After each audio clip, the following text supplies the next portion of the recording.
Chapter 2. Kindling the Hidden Flame. The guard's footsteps faded down the corridor, leaving Fang Yuan alone with the oppressive silence and the cold weight of stolen treasure against his chest. Pain radiated from his ribs with every shallow breath, a brutal reminder of Elder Boran's fist and the fragile state of his borrowed body. He remained slumped against the damp stone wall, eyes closed, feigning unconsciousness long after Lao Chen's dismissal echoed away. Inside, the Regressor's mind churned with icy precision, overlaying the terrified boy's tremors. 3 spirit stones, 1 Emberheart Manual, 72 hours until the Stonemist Ravine expedition. Time, his oldest adversary and only true ally, pressed in like the cell walls themselves. Carefully, agonizingly slowly, he shifted. The crude pottery shard he'd used to pry open the smuggler's cache lay discarded nearby. He pocketed it, a potential tool, however insignificant. His fingers brushed the oilcloth bundle hidden beneath his threadbare robe. The spirit stones felt like slivers of frozen sunlight against his skin, their low-grade energy a faint, tantalizing hum beneath the throbbing agony of his injuries. The jade slip, cool and smooth, seemed to pulse with a promise both mundane and profound. Emberheart Manual, a foundational fire-attuned cultivation technique, laughably simplistic compared to the cosmic arts he'd once commanded, yet now as vital as air. It was fuel. It was a starting point forged from forgotten desperation. He couldn't stay here. Discipline cells were cleared at dawn. Lao Chen's bored indifference wouldn't protect him if Elder Boran decided on another lesson. Fang Yuan focused inward, past the screaming protest of bruised muscles and cracked ribs. He drew upon the chrono-thread sense again, a psychic scalpel wielded by a regressor's will within a novice's fragile vessel. The world fractured into layered potentials. The sluggish crawl of minutes towards sunrise, the damp chill settling deeper into the stones, the distant scuttling of vermin. More crucially, he perceived the subtle, discordant flow of chi within his own battered meridians, pathways bruised and partially blocked by Elder Boran's punitive strike. Healing is paramount. Mobility precedes mastery. Hesitation was death. The boy within recoiled at the thought of expending precious spirit stones so soon, whispering fears of scarcity. The regressor crushed the doubt. Investment. With gritted teeth, Fang Yuan extracted 1 spirit stone, its dull, earthy glow casting faint, shifting shadows on the grimy floor. He placed it on his lap, pressing his palms flat against its uneven surface.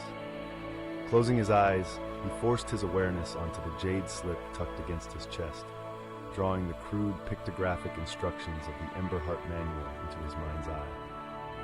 The technique was crude, inefficient. It demanded a brutal simplicity. Draw ambient chi, guide it through the body's meridians using sheer force of will, ignite it within the Dantian like striking flint to tinder. His future knowledge screamed at the wastefulness, the inherent damage such brute force methods inflicted on undeveloped spiritual roots. But refinement was a luxury he couldn't afford. Survival demanded fire, however roughly kindled. He breathed in, out, ignoring the knife twist in his side. He poured his fractured will, the regressor's iron discipline layered over the boy's desperate hope into the stone. A trickle of raw, unexpected energy seeped into his palms, cool and chaotic. Guided by the manual's rudimentary pathways, he wrestled the energy inward. It felt like shoving molten gravel through narrow, damaged pipes. Agony, different from the physical pain, a deep, spiritual tearing lanced through him. The boy's consciousness recoiled, a silent scream echoing in their shared mindscape. Too much! Stop! The regressor didn't stop. He visualized the frost lotus bloom, its crystalline petals radiating gentle cold, the only hope for the woman coughing blood onto a stained cloth 7 months from now. He visualized the void leviathan's maw, the dying stars. The chaotic energy scraped through his meridians, encountering the bruised blockage near his solar plexus, Elder Boran's cruel signature. Fang Yuan didn't flinch. He focused the meager stream, concentrating it like sunlight through a lens onto the blockage. Burn! It wasn't elegant healing. It was cauterization. A searing, white-hot pain erupted within him, forcing a choked gasp past his lips. Sweat beaded instantly on his forehead, cold and clammy. He smelled the faint, acrid scent of scorched flesh, an illusion born of profound spiritual trauma. The blockage resisted, a knot of stagnant, punitive chi. He pushed harder, draining the spirit stone faster, its glow visibly dimming. Burn or break. With a sensation akin to tearing cobwebs, the blockage yielded. A rush of released energy, mingled with the spirit stone's influx, surged into his depleted dantian. It ignited with a feeble spark, not the roaring furnace of his past life, but the hesitant flicker of a newly lit candle. Emberheart Chi. Warmth, thin and fragile, bloomed in his lower abdomen, radiating outwards. It didn't erase the pain in his ribs, but it dulled its sharpest edges, lending a deceptive strength to his limbs. The spirit stone crumbled into gray, inert dust. One resource expended, minimal gain achieved. Necessary. Dawn's first gray light filtered through the high, barred window. Footsteps approached again, lighter, quicker than Lao Chen's lumbering tread. The cell door groaned open. Apprentice disciple Li stood there, his youthful face pinched with disdain, holding a dented tin cup of water and a crust of hard bread. Up, thief. Elder Boran says you've served your time. Try stealing sect resources again and it won't be a cell next time. He tossed the meager rations onto the straw-strewn floor. The disdain in Li's eyes was a familiar echo of the persecution Fang Yuan's younger self endured daily. Fang Yuan moved slowly, exaggerating his remaining pain, letting the boy's ingrained posture of submission show, hunched shoulders, downcast eyes. He retrieved the bread and water, the movements deliberate, clumsy. He needed to leave, not invite scrutiny. Thanking Apprentice Li, he mumbled, the words thick with false deference. He shuffled past the apprentice, out of the oppressive dampness, and into the sharp, cold air of the storm cloud sect's outer courtyard. The sprawling complex was awakening. Outer disciples in worn gray robes hurried towards the refectory or the training grounds, their faces etched with varying degrees of exhaustion, ambition, and resignation. The air thrummed with the low buzz of cultivation attempts and the clang of practice weapons. Fang Yuan kept his gaze low, his pace unhurried, projecting vulnerability. He felt eyes upon him, curious, contemptuous, indifferent. He recognized faces from fragmented memories, bullies who tormented the weakling Fang Yuan, indifferent seniors, harried instructors. He avoided them all, a ghost navigating familiar hostile terrain. Priority Mother.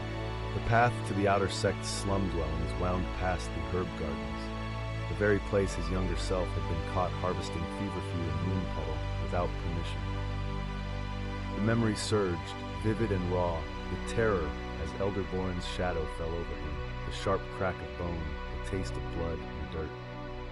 The regressor acknowledged the sacrifice, cataloged the injustice, and filed it away as tactical data.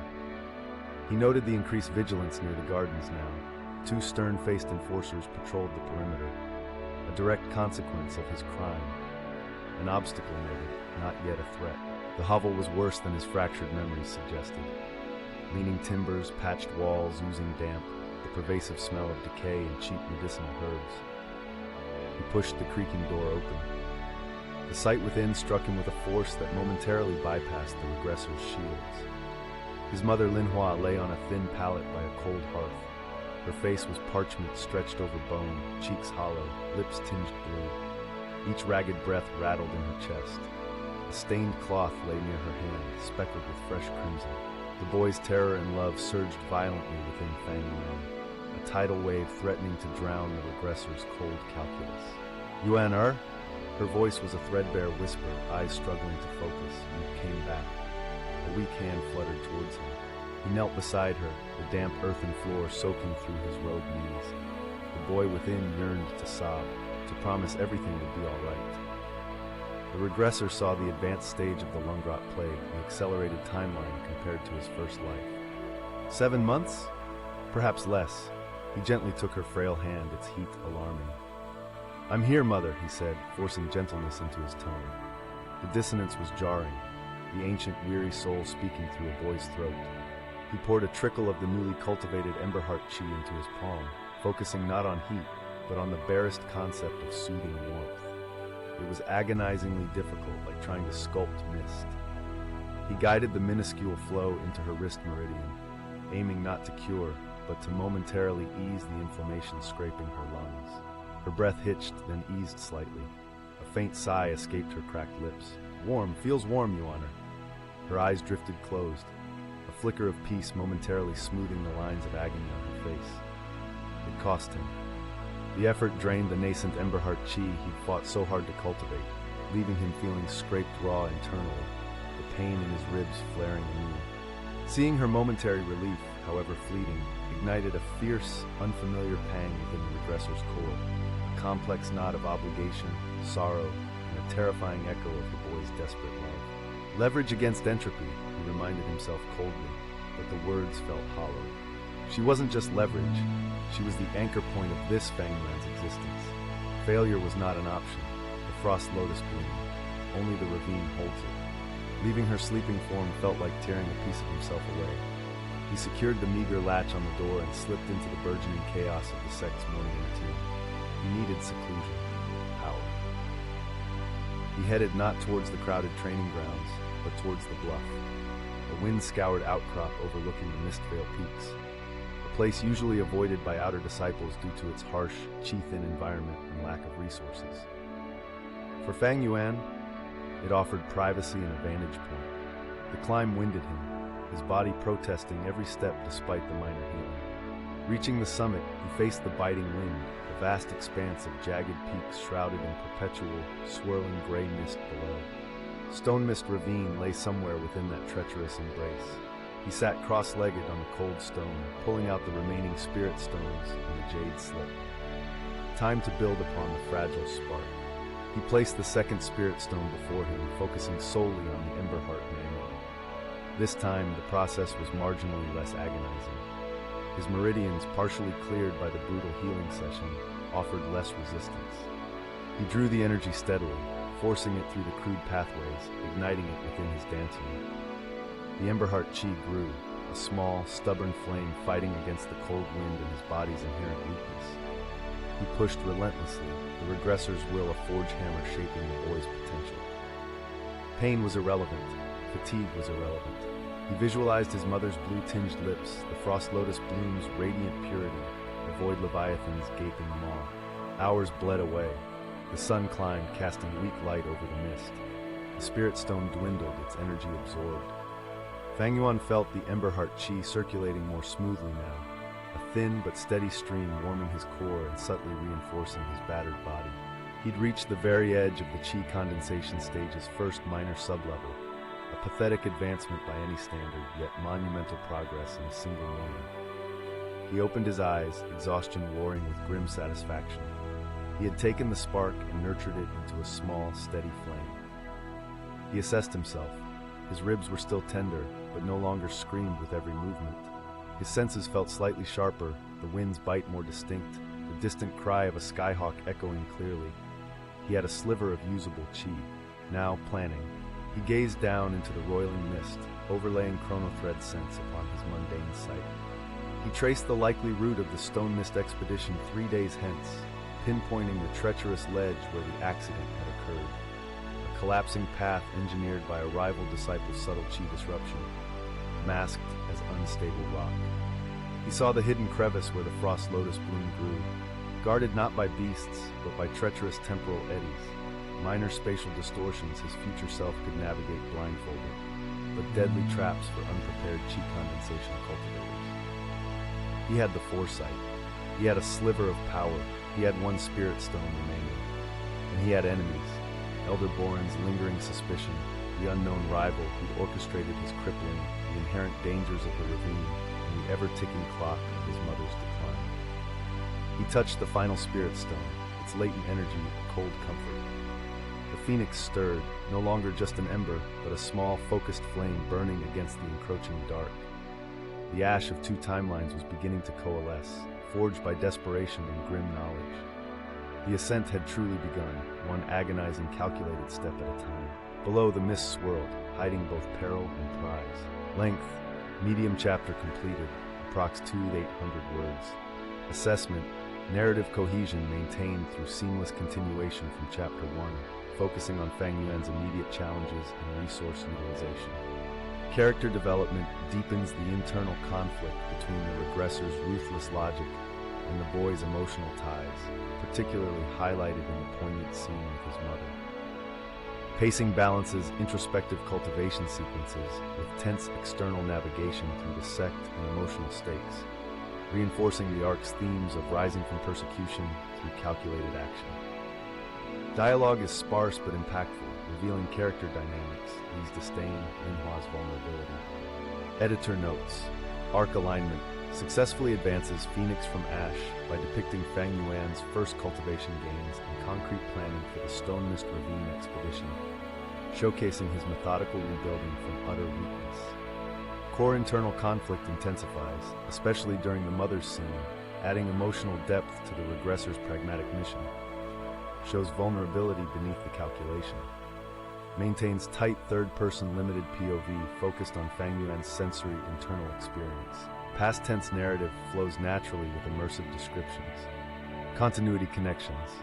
Explicit callbacks to Elder Boran's beating, physical meridian damage, the stolen herbs, consequences visible in increased garden security, mother's illness, central motivation reinforced, and chrono thread sense limitations, difficulty using key subtly for healing.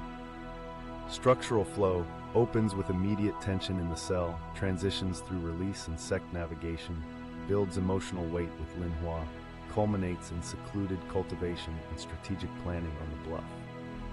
Balances action, cultivation struggles, dialogue, minimal but revealing, and introspection. Ends with focused determination, setting clear stakes for Chapter 3. World building enhances immersion through details of sect hierarchy, outer disciple life, living conditions, hovel, and the dangerous allure of the Mistveil Peaks Stonemist Ravine.